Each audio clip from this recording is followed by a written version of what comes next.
Look at pivot tables. Pivot tables will enable us to examine data from many different perspectives. An important thing to note, it's crucial that there are not any blank rows or columns in the worksheet. Blank cells are okay, but no blank rows or columns.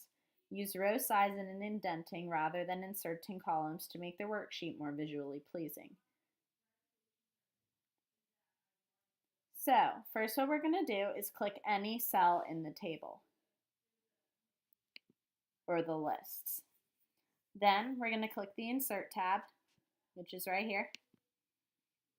And then next, we're going to click on Pivot Table, but not recommended pivot tables. Don't click this one. You have to click Pivot Table. Next, what we're going to do is make sure that our selected range of data is written in this box. Usually by selecting one cell from inside the list, it will come up on its own. But we're going to check just to make sure, and it does. Next, we want to make sure that we have a new worksheet, and we're going to click OK. Now, to the right, we will be able to see all different fields. This is what's going to help us organize our data. The filters box is a page filter. What it's going to do is each one that we click will help us organize our data.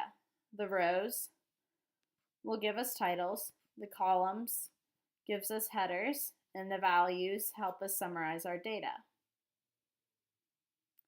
So by moving these around, you can get different types of data and different things listed. That way you can make your charts exactly the way you want them. There's lots of other things you can do also.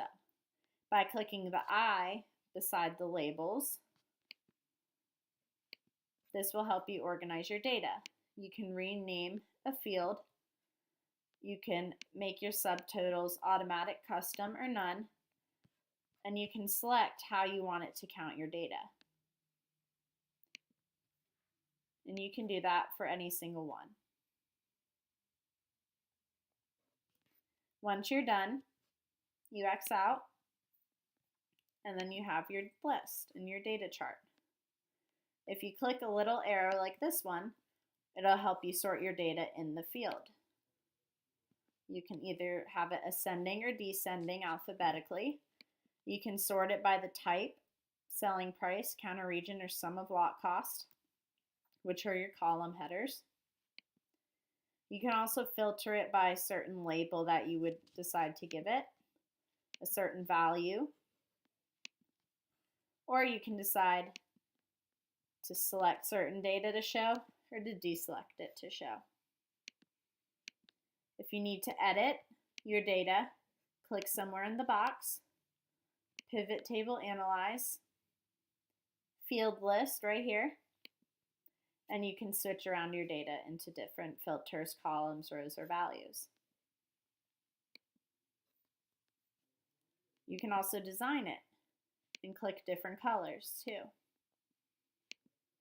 You can also choose to not show certain row headers or column headers. This is all about changing your colors to design the data for how you want it to look. There's also different field settings.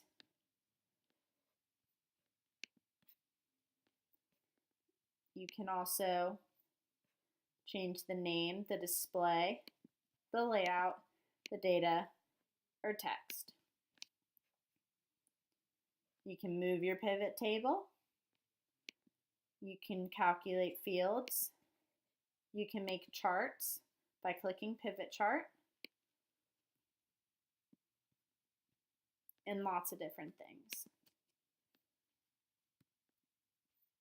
Pivot tables help you organize your data so that you can see it in multiple different ways.